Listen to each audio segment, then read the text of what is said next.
Hi, Lisa. Hello.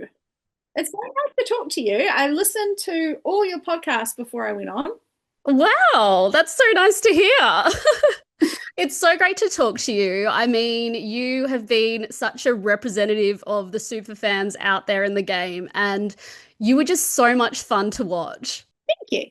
So, tell me about your game because I feel like you set yourself up so well with your relationships on the World Tribe, and you were playing a great game, and then it all kind of fell apart. Can you talk me through what happened? I was quite well set up, but some of those relationships just weren't as strong as they Parvati was like, yeah, woman strong, but she couldn't it wasn't a good collaborative relationship with any of us really. I mean, maybe Cirie, I'm not sure. Um, so there was sort of all these like blockers in the way. So maybe what seemed like such a good position was a bit of a struggle bus. Okay, Um, so you feel like you had your work cut out for you in this game. Definitely, yeah, I think definitely. I think if you're someone from like a lesser known franchise, I think it was always going to be a struggle. And how was it playing with all these icons that you've been watching for all these years? It was amazing. It was so cool. Yeah, it was.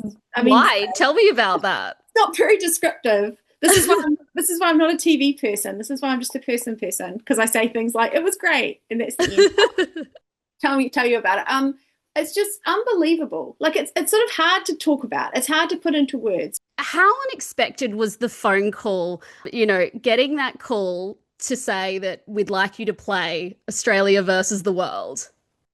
Really unexpected. I heard rumors that there was going to be a season like this, and I was like, oh man, I would like to get on. And then I didn't get a call. I didn't get a call, and I was like, okay, well, that sucks. I'd really like to do it, but I figured they were probably going for more like TV people. And but then I did get a call, and I was so excited. And then I was just excited from, the moment of that call until, I got on the show. Like, so exciting. Like, I always say that's the best time, the absolute best time of going on Survivor is when you get the call and like that and every step you're just like getting more and more closer. And then they're like, yes, you're on. And then you're getting ready and you've got like this cool secret that no one else knows. And it's just a really special, nice time. Well, I think you're underselling yourself. I mean, you're saying you're not a TV person, but I mean, I feel like you've made great TV. And I think a lot of people have really got behind you watching this season. I think you represent a lot of fans out there living the dream of not only playing once, but also getting to play with these iconic players from across the world. Yeah, it was such a privilege. It was such a privilege to get cast and to meet all these people. And yeah, I mean, I'm not a TV person though. And I think it's a big difference. Yeah, and playing with people who are TV people and stuff, it's just like another factor. It's a big factor to take into account. In what way? Um, I think people have lots of different motivations for going on Survivor and for what they do on Survivor. And like Survivor New Zealand was very simple. Everyone who went on just wanted to win, wanted to have fun, wanted an adventure. Some people, might have thought it was cool to be on TV. I would have preferred if it wasn't on TV, but you can't do that really. You can't play Survivor without it going on TV. Yeah, but then I think on the Australia versus the World season, you have a lot of people, that's their career is being on TV. And so, the motivations there are going to be just slightly different. Yeah, well, it's an incredible format in that it has made these players that are so big and so entertaining that they've not just played once, but they've played multiple times, and you're going up against them. Talk to me about that because I think what I really loved about last night was seeing you playing from the bottom and that montage. So good. Ah, it was so true. I loved it. Yeah, like that's part of being on Survivor as a super fan is like this awareness that you're on Survivor and you can't help but think how things are gonna, you can't help but relate it to every other episode of Survivor you've ever seen and think like, oh, now I'm in this spot. Oh, now I'm the person who's getting that or whatever. And it was very meta. I really enjoy meta things, so that delighted me a lot. Yeah, it was really fun. And I guess, where do you feel like your game went wrong? The last couple of episodes, obviously, you were part of a very chaotic tribal council that I think everyone will remember for a long time. What was the moment that ended your game in your mind? If I could have found a way to avoid talking to Luke and Shawnee, but I honestly don't think ultimately that would have helped at all. I guess the thing is, as well, I mean, when you're out there, regardless of what you were saying to Shawnee and Luke, you could have been, not telling them anything, but even you having that conversation could have put a seed of doubt, and the same outcome could have happened, do you think? Yeah, I mean, I think the big flaw in my game is coming from, Survivor New Zealand, like not having those connections, not being a big name player. Yeah, I think that's the big, one of the biggest things. And talk to me about your relationship with Cirie, because obviously we saw how much you love Cirie. I think you're not alone in that. But tell me about that. Well, she's a great person I mean, you're going to be shocked to learn she's a great person to have on the beach. She's just such a relatable, reliable person. Like if you're at a party and there's like and there's someone else and you're sort of side, you're like, oh gosh, what's going on here? She was always that person. And then like her and I would go off and I would say, wow, I was really surprised this happened. She was like, yes, I was also surprised. Or she would say, have you noticed? I'd be like, yes, I did notice that. And I don't love it. So it was just, nice to have someone who's just so reliable, sensible, just amazing. I mean, it's obvious I think Cirie's amazing. So Yeah, and I mean, as a longtime super fan, was there something you learnt about Cirie you didn't expect going out there? no, I don't think so. She's just cool. So you get what you see, basically. She's exactly what you expected. Yeah, meet your heroes. Go for it. It's a good idea.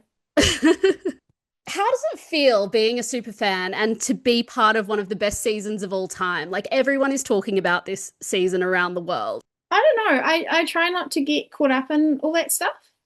Like, at the end of the day, I really like Survivor and I got the chance to play Survivor again. And I did. And it's just sort of more for me about like what that means for me and what I got out of it than what sort of, what hype there is or what people are saying. Because people will say a bunch of things about everything.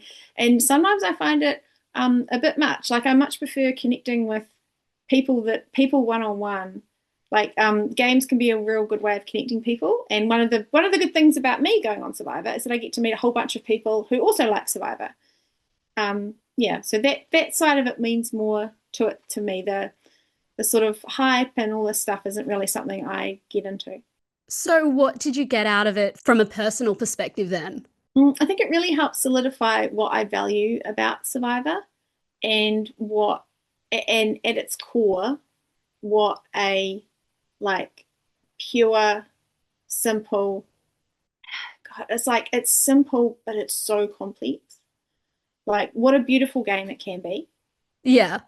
Yeah, and how it can represent like the best of people and the best of that type of social play.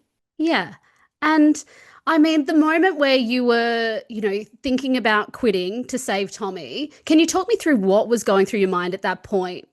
I think if you're not trying to win or see a way that you can win, you should probably get out of the way of the people who can.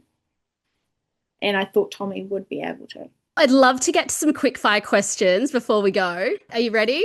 I think so. What is a better feeling, winning individual immunity, finding an idol, or pulling off a blindside? Pulling off a blindside. Player with the most annoying habit in camp, and what was it? I think it's definitely Rob. And the habit is just assuming that everyone knows nothing apart from him. Gosh, he was only there for a couple of days. On an all-star season. What was your favourite moment of the game? I think the times we spent together at camp as the World Tribe. I usually ask who were you most starstruck by on the season, but I think that's pretty obvious. I think we've covered that, yeah. Okay, and on that, would you rather be voted out by Cirie or vote Cirie out of the game? That's an impossible choice. Which I could not possibly answer. Well, you've been voted out by Cirie. Yeah, I still wasn't sure what my answer was going to be, like when I was playing the game. Do you think you'd ever turn on her? I think if you can win Survivor, then yes. If you could pick one more Survivor legend to be on your tribe, who would it be? Gosh, I mean, Cirie's just so above everyone else. I'd probably ask Steven Fishback. If you could go on any reality show, what would you be on? I think The Amazing Race seems really fun, but I also want to put in, I want to do a right-in answer, which is The Bachelorette, because, they did not focus on my search for love on the island at all. So Thank you so much for your time, Lisa. Like I said, I have really enjoyed watching you. I know a lot of people feel represented seeing you out there, and to see you playing, with other icons of the game, and you yourself are an icon of the game. So thank you so much. Thank you. Bye now.